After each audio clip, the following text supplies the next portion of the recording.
British prime minister Boris Johnson जो हैं, वो इंडिया का विज़िट कर रहे हैं इस हफ्ते। बहुत इम्पोर्टेंट विज़िट है दोस्तों, उसकी बहुत सारी वजूहात हैं। India and Britain have an interwoven history, but you can't just rely on that. Everybody in the world now wants to be India's best friend. We accept that. ये बात चल रही है कि जो फ्री ट्रेड एग्रीमेंट है उसको negotiate किया जाए और अगर ये फ्री ट्रेड एग्रीमेंट हो जाता है तो कहा जा रहा है कि तकरीबन 28 बिलियन पाउंड की जो बायलैटरल ट्रेड है दैट विल गो बाय 2035 तक। अच्छा, फिर इनके दौरे हुकूमत में इंडिया ने एक मिसाइल फायर किया। हाँ, पाकिस्तान में गिरा मिसाइल आके। हम सारी जिंदगी चीख चीख के कहते रहे कि अगर मिसाइल गिरेगा हम एटम बम मारेंगे। हमने एटम बम क्यों नहीं मारा? अब आप देखें कि एक तरफ ये किस तरह अपने ताल्लुकात को मैच्योर करने की कोशिश कर रहे हैं, क्योंकि हिंदुस्तान ने कभी आज तक पाकिस्तान के बारे में खैर की बात नहीं कही, वो आज भी अखंड भारत की बात करते हैं। इस हवाले से इंडिया को भी बड़ी अहमियत दे रहे हैं।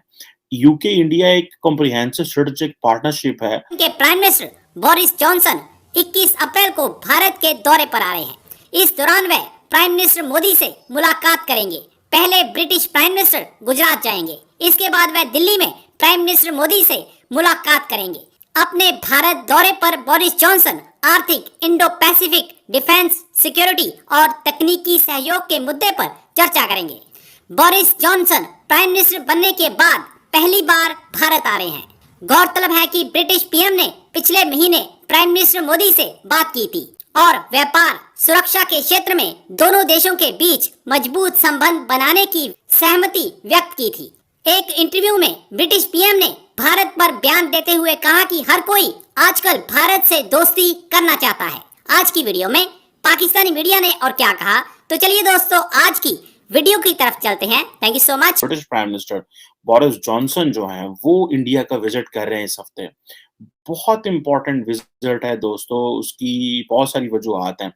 पहली बात तो ये है कि तकरीबन अगर मैं आपको बताऊं कि तकरीबन जो इंडियन इन्वेस्टमेंट है यूके के अंदर, उसने कोई तकरीबन 95,000 नौकरियां, 95,000 जॉब्स जो है वो अक्रॉस यूके इंडियन कंपनीज की इन्वेस्टमेंट से क्रिएट हो रही हैं।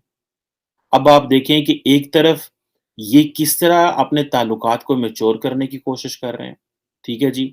और आपको पता है कि जब से ये ब्रेक्सिट हुआ और ब्रिटिश गवर्नमेंट जो है वो बड़ी परेशान है कि हमने अपने लोगों की नौकरियों को किस तरह मेंटेन करना है, किस तरह सस्टेन करना है और किस तरह वो एक जो जिसे कहते हैं ना कि एक उनको वैल्यू किस तरह देनी है कि हमारे वहाँ पे बेरोज़गारी ना आए।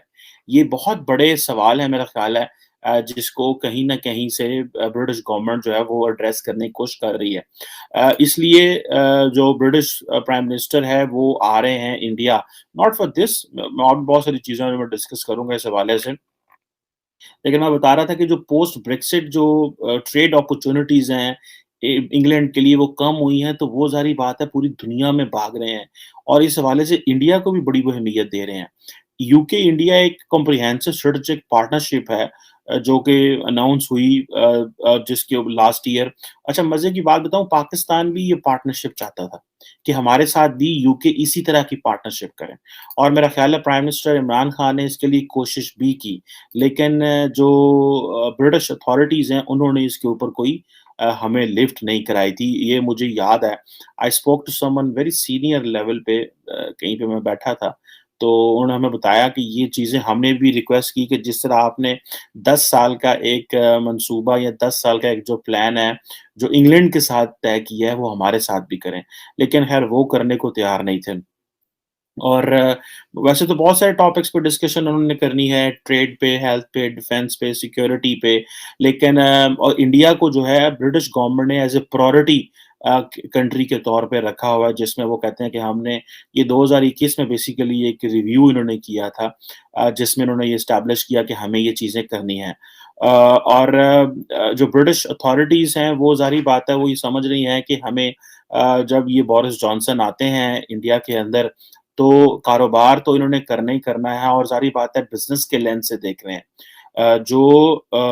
क्या नाम है, पीएम बोरिस जॉनसन का जो विज़िट है यहाँ पे इंडिया के अंदर, that is primarily known as from the lens of business, trade defence, इन चीज़ों पे है। और ये बात चल रही है कि जो फ्री ट्रेड एग्रीमेंट है उसको नेगोशिएट किया जाए। और अगर ये फ्री ट्रेड एग्रीमेंट हो जाता है तो कहा जा रहा है कि तकरीबन 28 बिलियन पाउंड की जो बायलैटरल ट्रेड है, दैट विल गो बाय 2035 तक। तो और जिससे ज़ाहिर बात है कि वो ये सोच रहे हैं कि अगर ये ट्रेड इस तरह जाती है तो यूके के अंदर नौकरी क्रिएट होगी।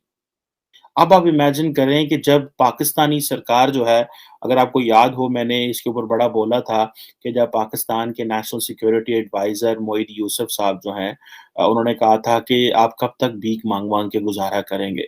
तो ये अल्फ़ाज़ हम तो नहीं कहते थे लेकिन हुकूमत ने खुद ही कहने शुरू कर दिए। हाँ, बल्कि इंडिया ने बड़ा उछाला था वजह इस क्या मामले है? को। कानून इंसानी है, इंसानी फितरत, माशरे और तहजीब और सकाफत पे चला करते हैं। पूरी दुनिया का एक कानून है कि तरदीद आई बात खत्म।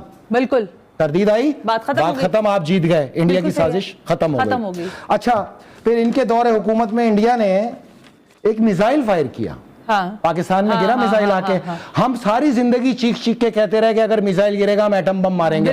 हमने एटम बम क्यों नहीं मारा? नहीं तो इन्होंने कहा था वो गलती से आ गया था, वो इन्होंने कहा गलत मार्क कर दिया था। तो फिर शरीफ खून की निशानी ये है कि उनकी तरदीद को मान लिया जाए। हमने रोक दिया, हमने कोई रिटेलिएट नहीं किया। यही है ना, यही हुआ। कानून इंसानी तो यही कहता है ना। यही हुआ भी यही है। शरीफ खून की निशानी भी यही है, तरदीद आ जाए तो रुक जाओ, ठीक है, वरना तुम शरीफ खून से ताल्लुक नहीं रखते हो। ये इंसान की फितरत है। बिल्कुल ठीक। ये दीन इंसान, दीन खुदा, दीन इंसानियत का सबसे पहला असूल है कि अगर सामने से तरदीद आ जाए बात खत्म हो गई। पूरी दुनिया इसी पे चलती है। बिल्कुल ऐसे ही है। अब जी इन्होंने पर्चा लहरा दिया। पर्चा लहराते के साथ ही का मेरे खिलाफ साजिश हो गई है। मेरी हुकूमत को डिरेल किया जा रहा है। इनके वजीरों ने, इन्होंने तो नाम नहीं लिया उस वक्त, इनके वजीरों ने कहना शुरू किया अमेरिका है, तो पहला डिनर आया स्टेट डिपार्टमेंट से उसी वक्त, 1 घंटे बाद, रात को ही आ गया था। फिर भी ये बाज नहीं आए। इन्होंने बैठ गए एक इंटरव्यू के अंदर और वहां वो गलती हो गई, अमेरिका का नाम ले लिया। मतलब छुन्ना कहा उन्होंने कौन से खिताब किया? हाँ, चावल को मैं हप्पा और पानी को मम्मम कहता हूँ कि मेरे मुंह से निकल गया अमेरिका। चलो निकल गया। फौरन ही तरदीद आई जी, पहली बार तारीख के अंदर वहां के वजारत खारजा से। हाँ, उन्होंने कहा कि हाँ, सेकंड तरदीद आई। सही है, 2 तरदीदें हो गई। तीसरा ये बैठ गए फिर एक लाइव प्रोग्राम करने और इन्होंने खुल के अमेरिका का नाम लिया। जब इन्होंने खुल के अमेरिका का नाम लिया, आप हेड ऑफ द स्टेट थे, वहां से व्हाइट हाउस की तीसरी तरदीद आई। तीसरी फिर भी ये बाज नहीं आया, इन्होंने फिर जलसे में नाम लिया। फिर चौथी तरदीद आई। फिर ISPR ने इसके ऊपर जब लोगों के माइंडसेट को क्लियर किया तो स्टेट डिपार्टमेंट ने शुक्रिया अदा किया। उन्होंने बोला जान छुटी, ये लोग इंसान है या जाहिल है, किस मजहब से ताल्लुक रखते हैं? इनके दीन के अंदर, इनके तमाम मजाहिब के अंदर, दीन इंसानियत के अंदर, इंसानी तहजीब के अंदर जब हर तरदीद मानी गई, तुम पे तमाचा पड़ा, तुमने तरदीद को कबूल किया, तुम पर यहां पे मिसाइल गिरा, तुमने तरदीद को कबूल किया। मैं ये पूछता हूं यहां तरदीद को क्यों नहीं कबूल किया गया?